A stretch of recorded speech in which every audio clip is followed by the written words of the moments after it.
To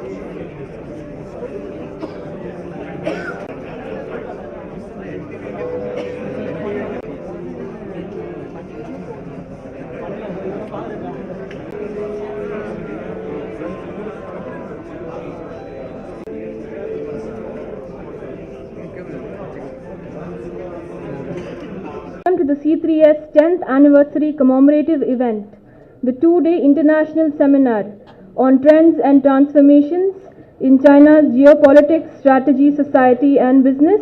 Sir R.S. Vasin, Indian Navy retired, to kindly deliver the welcome address. A brief in our studies.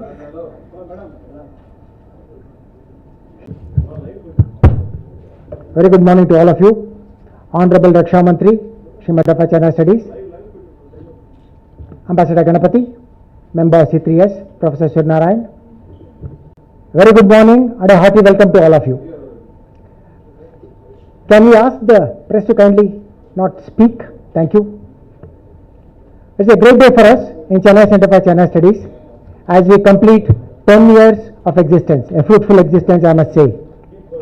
The idea was from late B. Raman, who was the international counter-terrorism expert, who put together a team of experts over here, and we've been running it ever since, mostly on voluntary basis, trying to understand China a little better.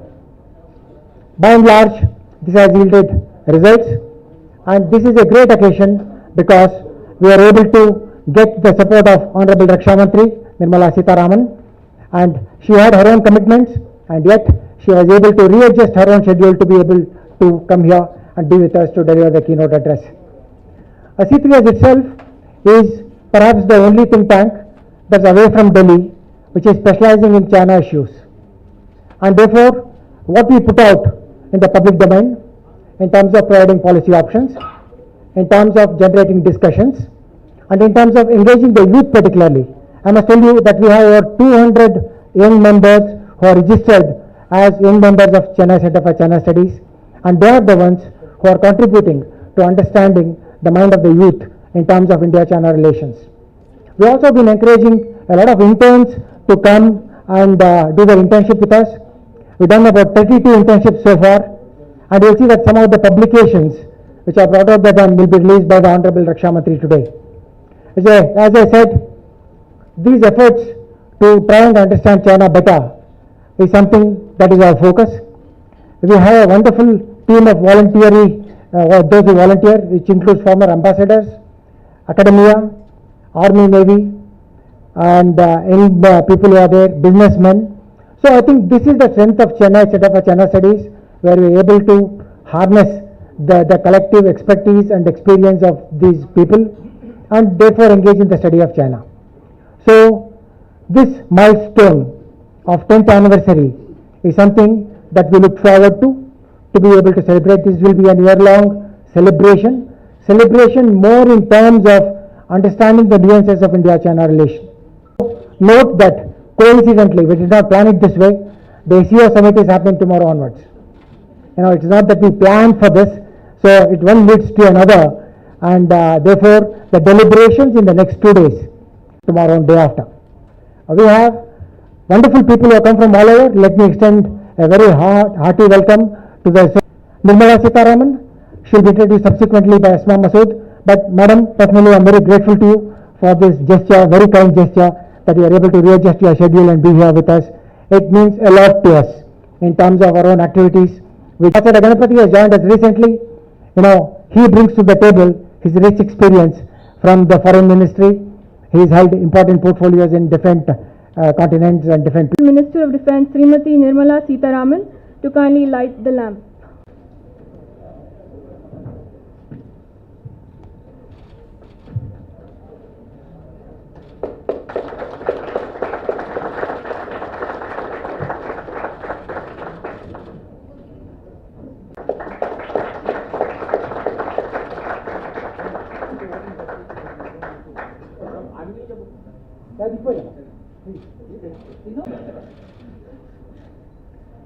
I request Ambassador M. Ganapati, Member C3S, to present the book.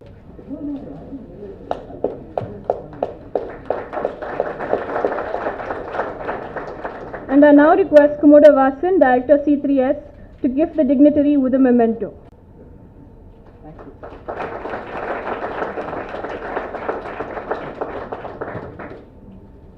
Chennai. Sri B.S. Raghavan sir, may I request you to... Matter of achievement. Nirmala Sitaraman impressed me on 3 counts.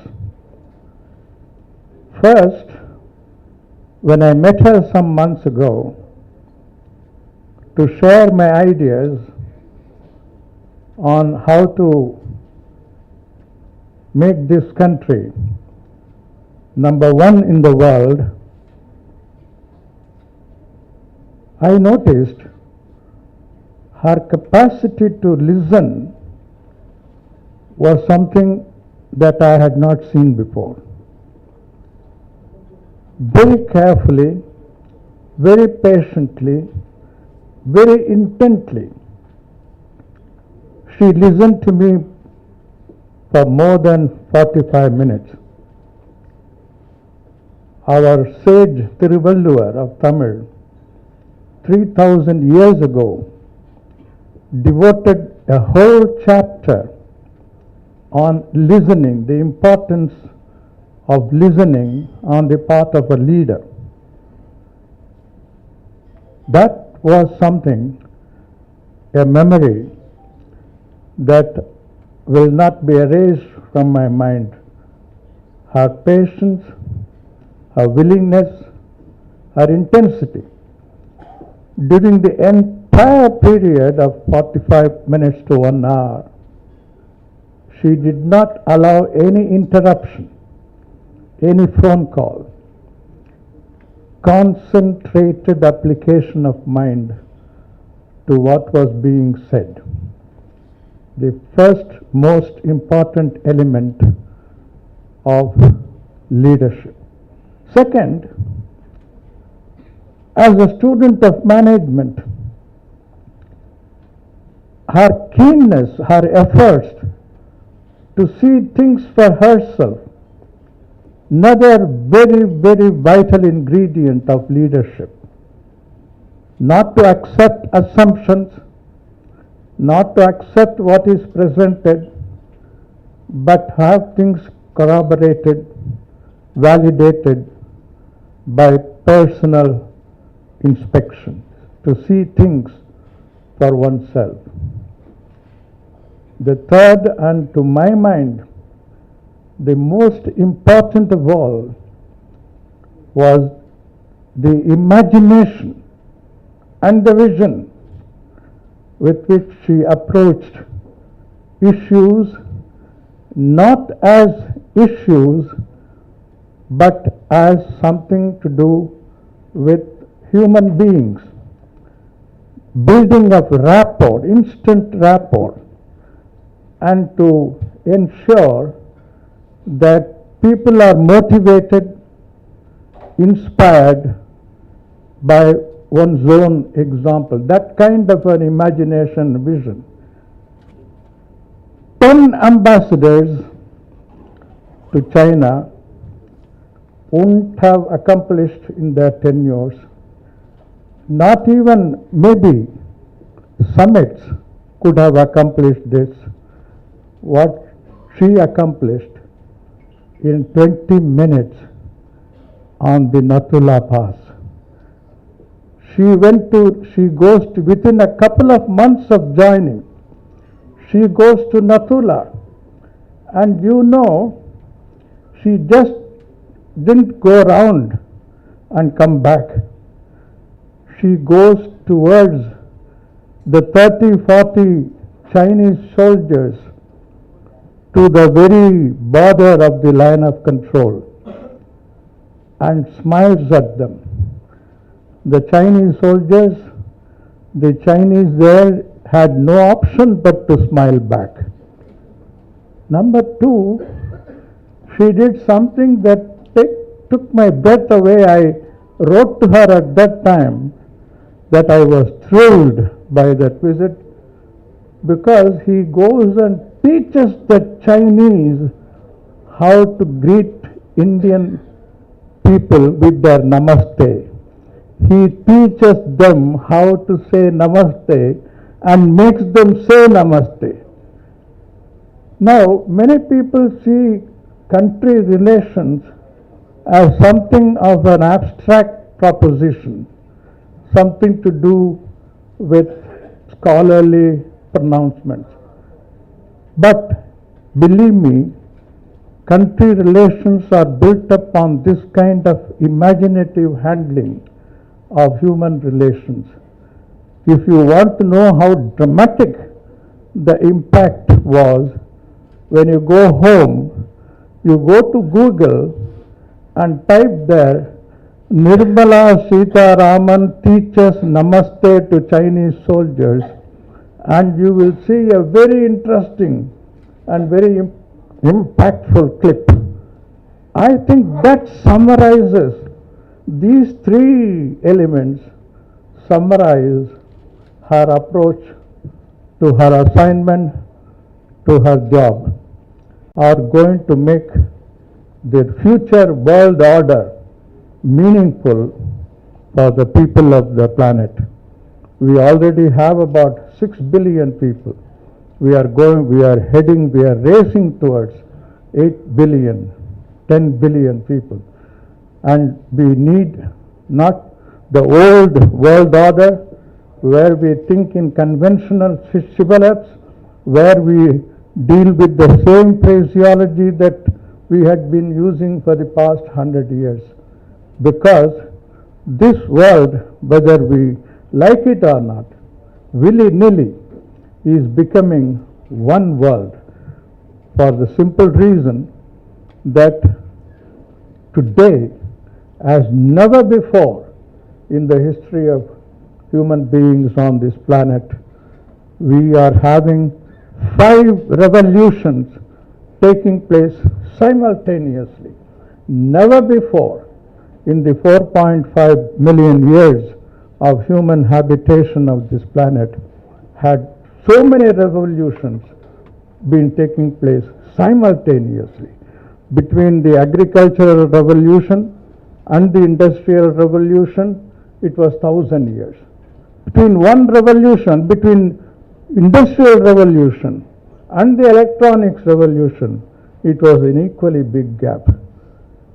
But today, 5 revolutions: knowledge revolution, communications revolution, technology revolution, social engineering revolution, where the barriers between human beings, caste, communities, distinction, geography, they are being broken, where time and distance are being eliminated. And the most important of all revolutions, the 5th revolution, the revolution of the people's rising expectations.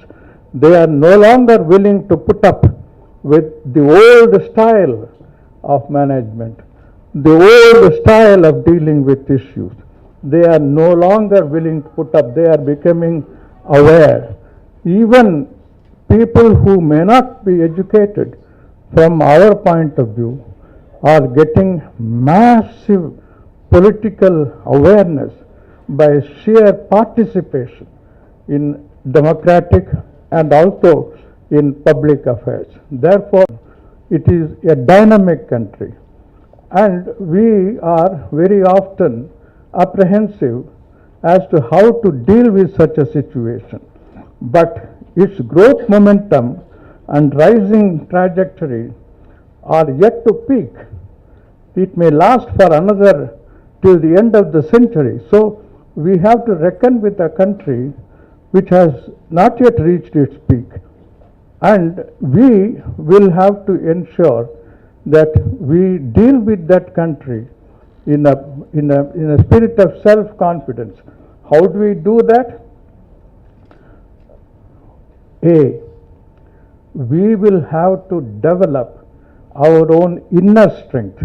The answer to dealing with a country which is so very dynamic and which imparts so much of momentum to world affairs is to ensure that we enter into a healthy competition with that kind of a country. Therefore, what we have to do is we have in India a problem. That is to say, we have some complexes, we have some hang-ups with reference to China. I do not want to go into many of those things, but we have to get out of that, and that is the best way by which we can ensure that we come to terms with the new development in this country.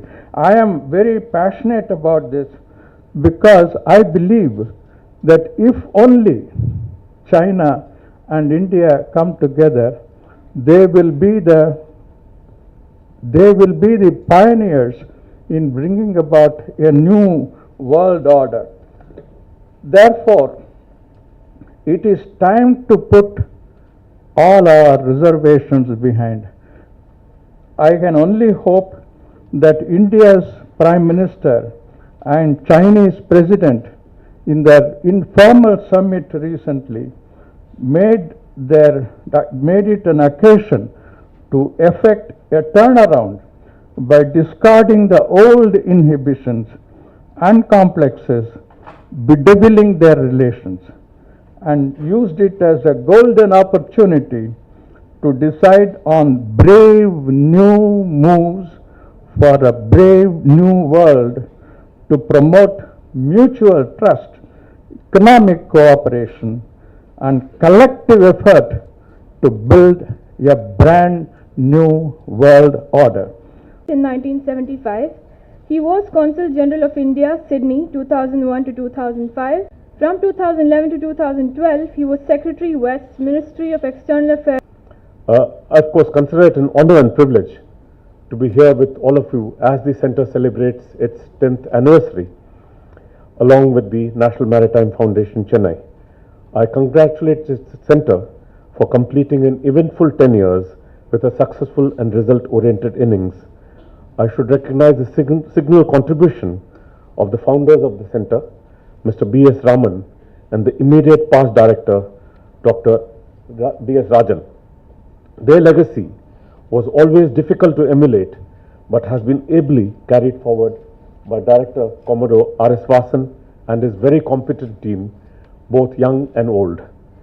The patron, President Professor Surya Narayan, and other members of the Centre also deserve our gratitude. The support and guidance of the Ministry of External Affairs towards the Centre's activities has been helpful. On the eve of the Centre's 10th anniversary, the Centre was ranked 48th in the Global Independent Think Tank Index, and the Centre, as the patron said, has been widely followed. Of course, it's always a very difficult task to follow an inspiring speech as that made by this patron. What I say might look a little more insipid compared to the energy which the patron brought to his address. The decennial anniversary of the C3S comes at a significant period in time. The Cold War came to an end nearly 3 decades ago. The post-Cold War era has seen the development of a new strategic canvas. Alliances have changed and shifted. Countries have unified or dissolved. New challenges and dangers have come to the fore, and new power centers have emerged. The focus of attention has shifted eastwards from the Atlantic towards what was initially called as the region of the Asia-Pacific to what is today termed as the Indo-Pacific. Besides traditional issues, new complex and non-traditional threats have emerged, posing greater challenges to international peace and security. Terrorism, organized crime, cyber crimes, proliferation of weapons of mass destruction, drugs and arm running, environmental degradation including water availability and air pollution, social stability are some areas of considerable interest and concern to the international community. And the Cold War has given way to trade wars. Mismatch between expectations and deliverance will have its own repercussions. With the diminishing authority of the erstwhile powers, China felt that its rightful place had arrived to occupy center stage in this equation. A self-assured China has started to assert itself among the Committee of Nations. In his broadcast to the BBC in October 1939, Winston Churchill had seen Russia as a riddle wrapped in a mystery inside an enigma, adding perhaps there was a key, that being Russian national interest. Would this be applicable to China today, which is transparent to a few but opaque to many, but which sees its national interests premised on correcting perceived injustices of the past? With the Indo-Pacific gaining prominence in the geopolitical and geostrategic landscape, India's role also becomes redefined. This will have its own resonance in the bilaterals between India and China. The theme of the two-day seminar, titled Trends and Transformations in China's Geopolitics and Strategy, Society and Business, is appropriate. It would cover nearly every aspect of China's internal and external situation. And for India, China as a neighbor ranks high in terms of national interest and national security. The takeoff point in analyzing developments relating to China as it moves ahead in the 21st century is the 19th Congress of the Communist Party of China, which took place in October 2017. The Congress anointed Xi Jinping as the uncontested leader of China with powers never before given to any of his predecessors. Xi Jinping has consolidated his power and authority over all institutions of state in China. He is the General Secretary of the party, the President of the People's Republic, Chairman of the Central Military Commission, and heads of groups dealing with national security, internet security, economic reform, among others. Xi was anointed as a co-leader in 2017, Ling Xiu, vice and great leader in 2018, and the National People's Congress removed term limits on the office of the President. The 19th Party Congress enshrined Xi's vision for China's future, the Xi Jinping thought on socialism with Chinese characteristics in a new era in the party's constitution. This compares him with Mao Zedong and Deng Xiaoping in having his eponymous ideological contribution reflected in the party constitution. Xi's institutional mechanisms to resolve problems in the border areas. China has not been overly enthusiastic in supporting India's permanent membership of the UN Security Council, even though Wuhan underscored the importance of reform of multilateral financial and political institutions. The Wuhan summit noted that future direction of India-China relations would be built upon mutual respect for each other's developmental aspirations and prudent management of differences and mutual sensitivity. Trust is a word which needs emphasis, but with the caveat of the Russian proverb, doveryai no proveryai, which means trust but verify. An area of concern mutually has been imbalance in trade. Raksha Mantri herself was a former commerce minister and took up this matter regularly. Trade balance is heavily in favor of China, and the recent 11th meeting of the Joint Ministerial Commission saw the Chinese minister mentioned earlier also that they would make efforts to look at these issues. Prime Minister, of course, also mentioned to President Xi that pending issues include greater access for Indian exports for the agricultural and pharmaceutical sectors, as also in the services sector, including IT and ITES services, tourism, and healthcare. India, of course, continues to express its reservation on the Belt and Road Initiative, seeing it as an unilateral initiative lacking in transparency from a financial and project proposal perspective. India is equally concerned on the sovereignty issue.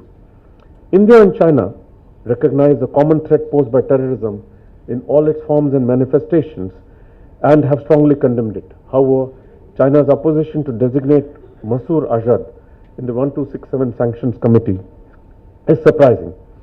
At the same time, China is going with the consensus on bringing Pakistan on the grey list of the Financial Action Task Force is a positive development.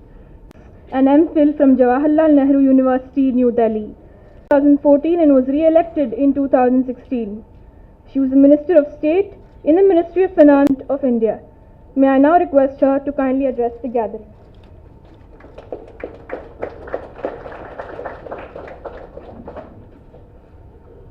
It's an honor that I've been invited to be here, especially when you're holding, along with the National Maritime Studies, a two-day interaction and also a seminar, I understand. To address you in this context makes me feel extremely honored. A gathering of scholars at a time when the global landscape global geopolitical, geostrategic landscape is in a churn. It's very easy, of course, to say it's no longer bipolar, it is no longer unipolar, and then start talking about various options.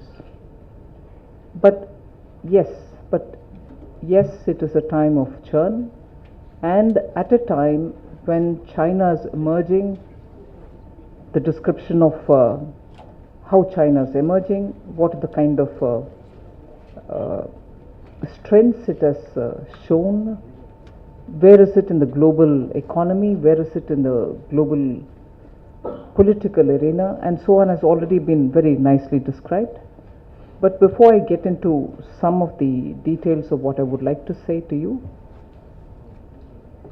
I think the idea of having a center outside of Delhi, a think tank outside of Delhi, a think tank which, as I was very pleased to hear, which I've also read earlier, has attained a certain global recognition and ranking, a think tank which is able to draw global scholars, and a think tank which is so focused, particularly on a country, as the ambassador very beautifully described, a complex country, and not a very transparent country. That's not my judgment, but it is an observation which many scholars have come to agree on. A country whose political system is not as defined by any of us about any other country elsewhere. You will say, oh, this is open democracy, oh, that's a very closed whatever. But here is a country which is probably a blend of several things. So for a center outside of the national capital to be focused on a very important country, a country with whom we share a very long international border, a country with whom, as was rightly pointed out, our economy draws so much, aspires to give so much. A center, a think tank, if it is focused on a country of that nature, you can understand the criticality of supporting such a center. We need such think tanks, welcome if they are outside of Delhi, and here is a center which easily energizes the narrative which has the peninsular focus, south of India focus. That's a very catchy narrative in India, particularly when you're standing somewhere in the south. But when you're looking at think tanks, there is strength in the argument that you need a center south of India, so need a center of that stature with a peninsular perspective for a country which shares a border with this big neighbor. And therefore I give my words of commiseration, great sense of appreciation that it has had a successful 10-year tenure, and I'm sure you will have a bright several more decades. The Government of India, because I've had interaction with the MEA, Ministry of External Affairs, talking about this center, the MEA's representatives have also had a great sense of appreciation for the work which is going on here. So I'm here amidst you all, for whom Government of India has a great respect and looks forward to hearing your views. And before I get into the actual topic, I take this opportunity, even though I was a bit overwhelmed, and I don't want to use the word embarrassed, but I was indeed, for the copious praise that the patron Sri Raghavan has had for me. He's always been encouraging me. I'm grateful for that. that motivates me nevertheless. But even as I say that, I also would want to just recall that the founder, B.S. Raman, much before I became a minister, also has shared a few such words with me, and I recall that with a great fondness. It was not a very happy moment when all of us suddenly we heard about his demise, but I take this opportunity to pay my respects to him and the respect with which I held him for the excellent work that he had done prior to his retirement. So with all that said, I want to just talk about the China related matters. As I said, we are talking about China at a time when there is a great churn. Geopolitical matters are all available for every country to have its own perspective. India, particularly after 2014, with the energy that the Prime Minister has invested in building in India's external affairs, India's strategic thinking, attempt to position India not as a regional power, as a power which is growing in its stature, probably as a power which probably, for whatever reason, has been kept in the sidelines in many of the high tables of the global negotiations, has taken every step possible to bring India to the fore. He has not hesitated to push the frontier further every time, as you would know. Every visit that he has undertaken was, of course, to draw investment from those countries, but equally to project the Indian strength, whether it is in your manufacturing, whether it is in your agriculture, or whether it is in the soft power that India would hold, being a cultural leader, particularly when you're talking of the spread of Buddhism from India, from the way ancient kings, the Cholas in particular, who spread into the Southeast Asian nations and so on. So when he knew, and I suppose that's the way in which India's strengths were taken forward to various countries, each according to the strength that we had, whether it is of this millennia or of earlier millennia. So he has not hesitated to speak about India's strength then, as much as he would speak of India's strength today, whether it is in IT or whether globally, whether we in India recognized it or not, India had brand value for its Ayurveda, brand value for its yoga, brand value for the experts that Indian services provided, whether you're nurses, whether you're chartered accountants, whether you're doctors. So there was no stone unturned, as you probably would say. But under Modi, that's been, if you notice, the tactic with which he took India globally. And as a result, within the 4 years, you've had India recognized in the sense it was unsaid but was recognized earlier, but was there a recognition to brand it with India, to take India, when you talk about geopolitics, to take all these also as a strength of India? Not so much copying what China has done, but matter of fact, when you look at China, when over the decades China projected itself for the strength of its economy,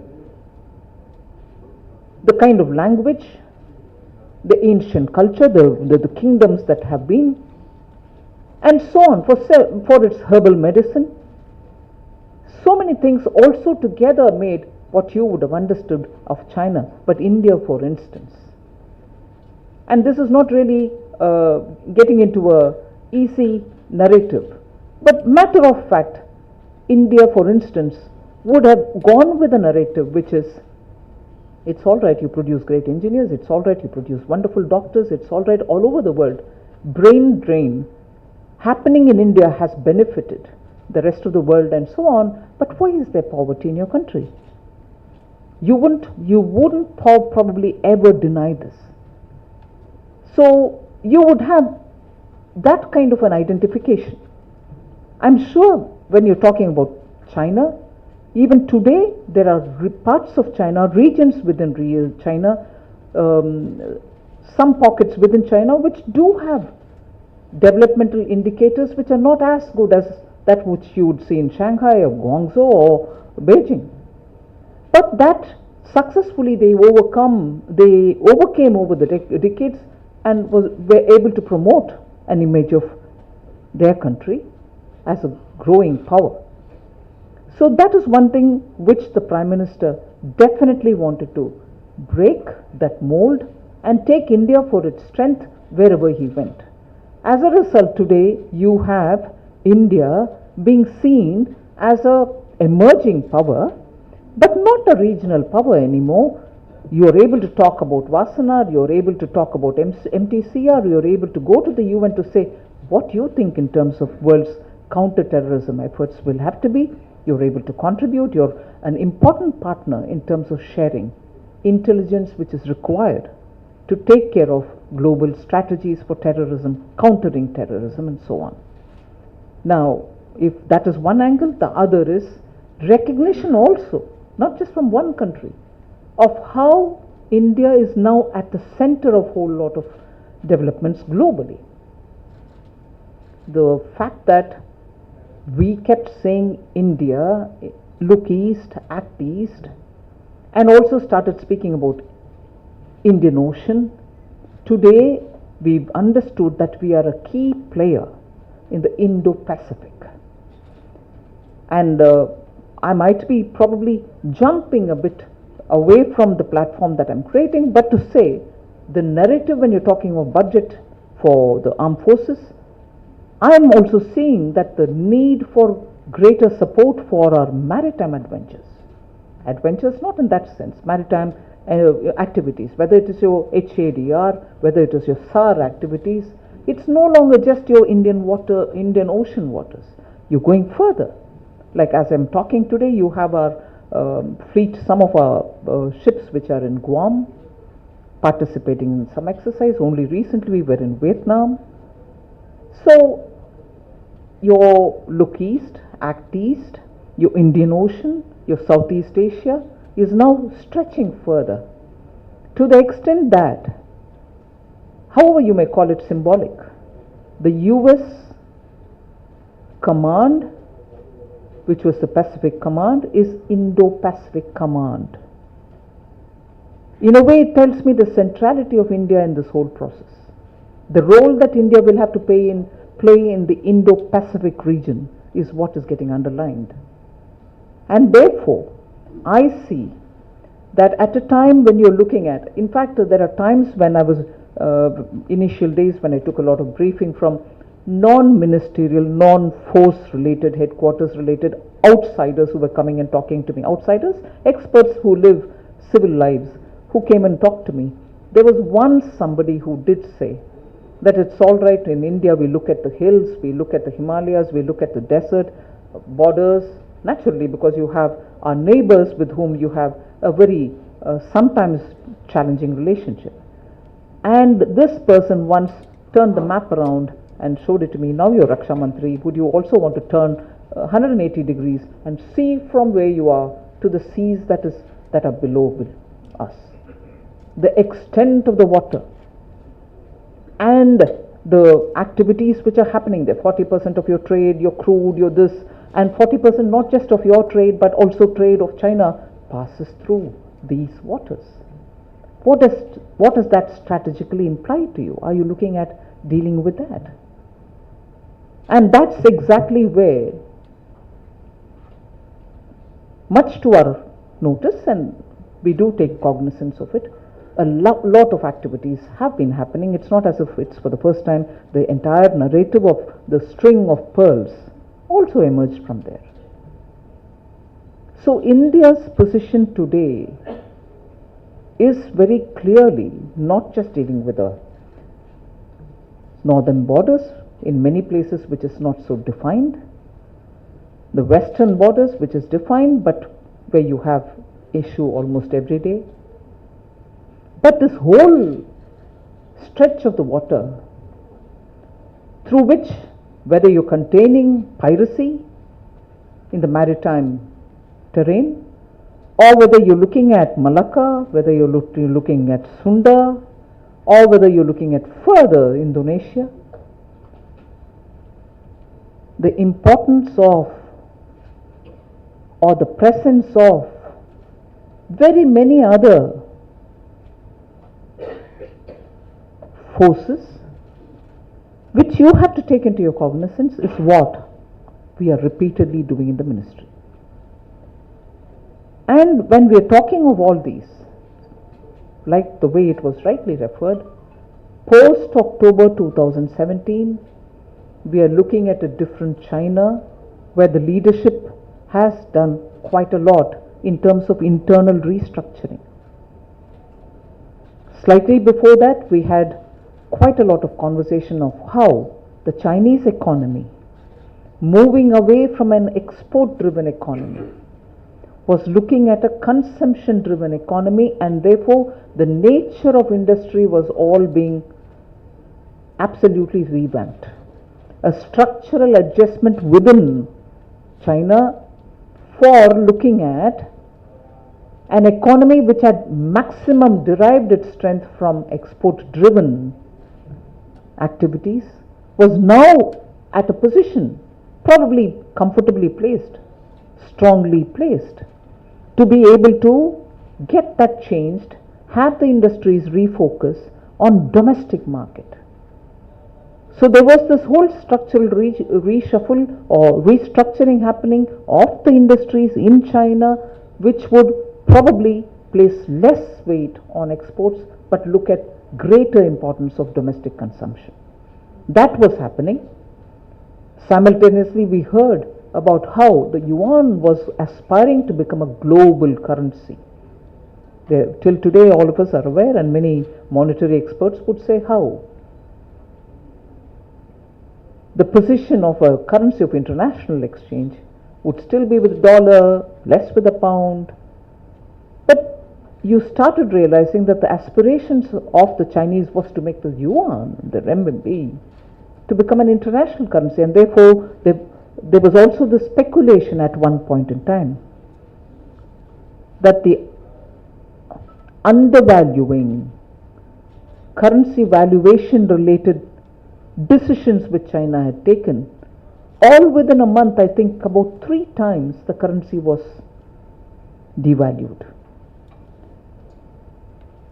These were very much well before October 2017.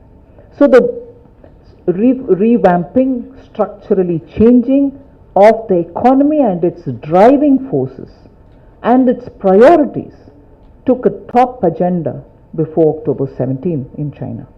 But post 17, we know that there is a lot of rationalizing of the armed forces. Rationalizing of the armed forces in China to make it a far more lean and mean machine, to make it a machine which will depend more on technology than on manpower, restructuring to make it far more theater driven rather than border area north, south, east, west driven, are all happening. The current restructuring and modernization of the PLA itself, as I said, involves joint theaterization, reorganization of the Central Military Commission, the CMC as they call it, and the raising of PLA rocket forces, the PLARF,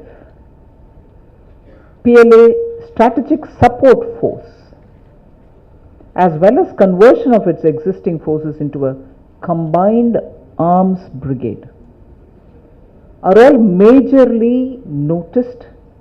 The global community is watching them. These have happened, probably started earlier, but post October 17. Newer technologies are being infused. There's just no doubt about it. Newer technologies, whether it relate to weapon and weapon systems, are all coming into its inventory. The reduction of the troops that I've talked about, I think it's reduced it to about 3 lakhs post the reforms. And therefore then, as a natural corollary, you will only see more money, more resources being spent on infrastructure and technological development. Needless to say, I'm standing in a think tank. We'll certainly take a cue from it.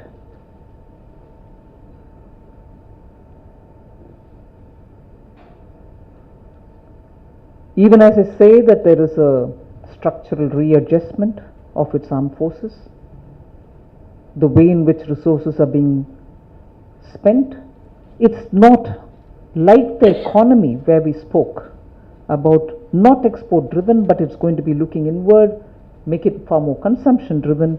Now these reforms which are happening about its armed forces, these reforms which is happening about reduction in its forces, the manpower, these reforms which wherein you're able to now divert a bit of your resources towards advancement in technology, whilst that is happening, there is no letting up in terms of its external forays. The recent Djibouti base that they've started in the Horn of Africa does highlight that whilst the economy still depends a lot on exports, however they have reshifted their focus into consumption driven, their activity externally is as was before or more strengthened. Now perhaps, as was rightly observed, it's not just strategic for strategic, but strategic through economic too. The kind of economic assistance being extended to many of our neighbors, many of the island nations, are all very clearly impacting the economies there, probably helping to bond the relationship with those countries. As a result, even strategic presence could be enabled. What happens to the economic burden which may result in terms of servicing of those loans is a different issue altogether. But I see a linkage. You are able to build a bond through your economic assistance. And that probably matures into a strategic relationship, post which it could be a different ballgame where you will wonder if this economic relationship itself is serviceable, maintainable, continuable, extendable further. This is something which I think all of us will have to, you as think tank, we as government will have to constantly be alert to and understand its ramifications.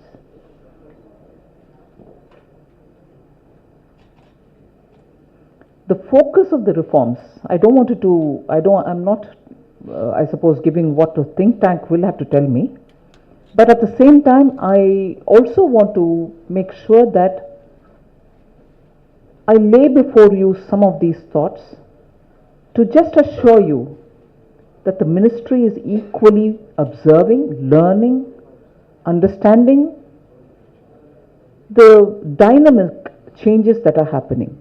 And therefore, I'm leaving this before you, nothing so much as to say, look, we know so much, what can you give? Not at all. Just give you an assurance that we are looking at different layers of information, taking them on board, making them part of what our process of decision making is. The focus of reforms, therefore, is evidently moving towards the PLA Navy, PLA Air Force, and the PLA, as I said, rocket forces, as opposed to the erstwhile emphasis on just the PLA. Now it's really structured, layered, and going down to specifics. And therefore it is important for Indian think tanks to understand where this is going to crystallize and how are we constantly going to be ready with the response. Now, even as I said about the external presence, took the example of Djibouti. For us in India, the elephant in the room, as you would say, is the CPEC, the China-Pakistan Economic Cooperation Corridor. We very clearly stated our position there. It's an issue of sovereignty and we shall not entertain any thoughts on that matter. There's been complete and I think increased dependency of Pak military on Chinese arms and equipment. A fundamental reorientation of the China-Pakistan relations is not likely. However, the relationship is really getting intense. But one thing I want to assure here is we do not view our relations with China through the prism of China-Pakistan relations. We certainly do not view our relationship with China through the prism of China-Pakistan relationship. There are increased transgressions across our perception of the LAC by the PLA troops, and that results in every now and then news about face-offs. And that's been now probably a discernible pattern that is emerging in the northern borders for us. However, I think I would lay emphasis on the fact that there is a greater engagement of India with China.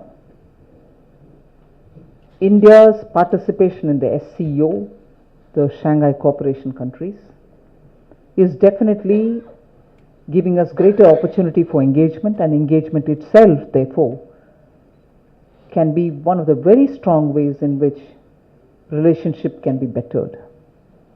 It's not going to be something for want of engagement. The borders are hot or the borders are cold or whatever. There is enough and more opportunities, platforms available for us to constantly engage with China. And India enjoys excellent bilateral relations also with other members of the SCO. We have bilateral cooperation with many of them, and therefore the relationship with China in particular through the SCO has seen a lot of reinvigoration. The mechanisms which are existing, whether it's your border personal meet, the dispute redressal meets, the crisis management study group meets, the NDC in India and the PLA in China are all, PLA's NDU in China are all actively every now and then engaging.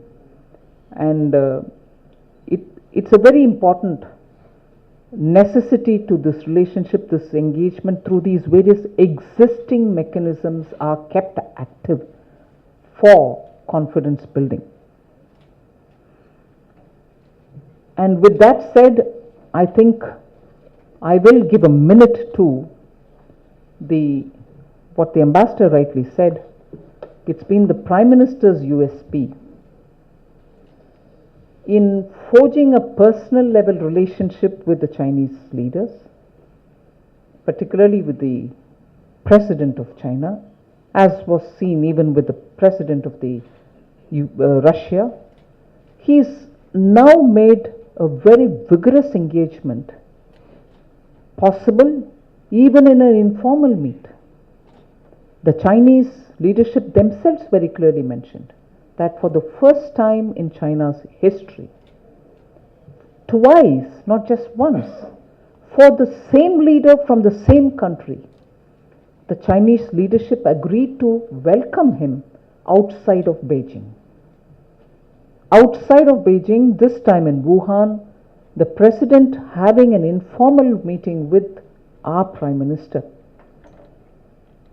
And not just one meeting in the morning or the next meeting in the next day, it was like through the day engagement, breakfast meeting, meeting during lunch, but meeting at a different site, where I think once you are out of that room, which is a formal engagement room, delegation level meeting room, a lot of possibilities emerge. The Prime Minister, by having this informal engagement, which the Chinese President gave all the time, 2 full days of engagement. People constantly say, what is this informal? It's never been so. Why not now? Why should it be now, and so on?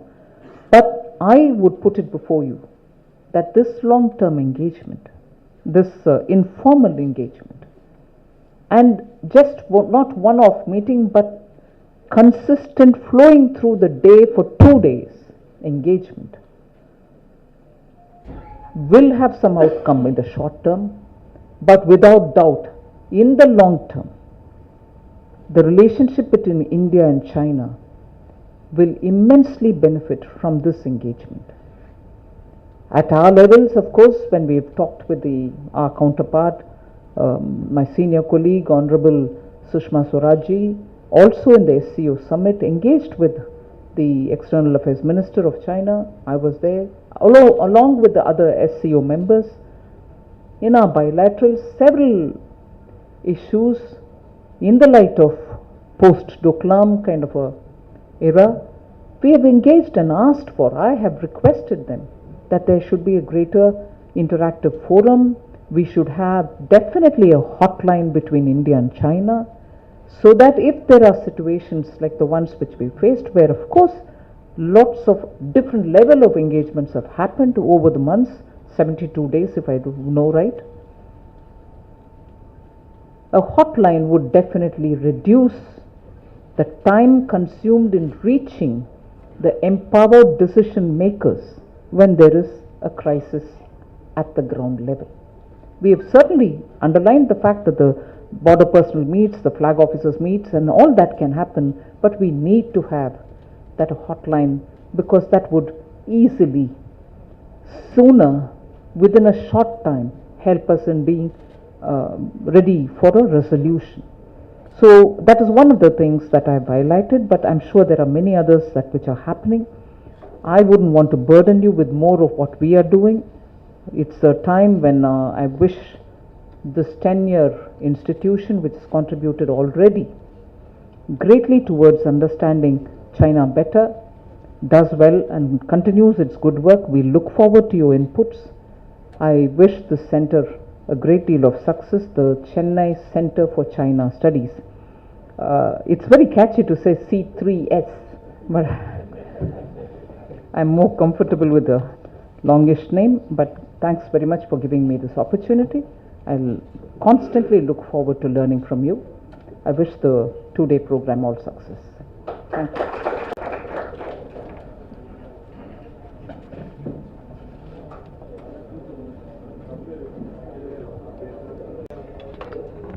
Kindly settle down.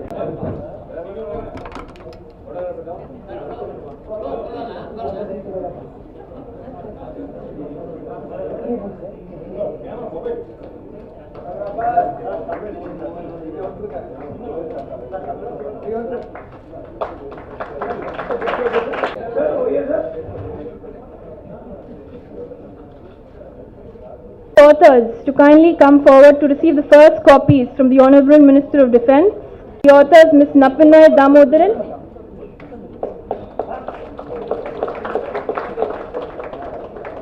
Ms. Krita,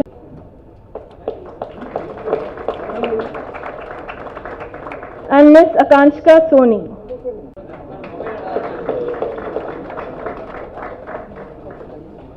I request the dignitary to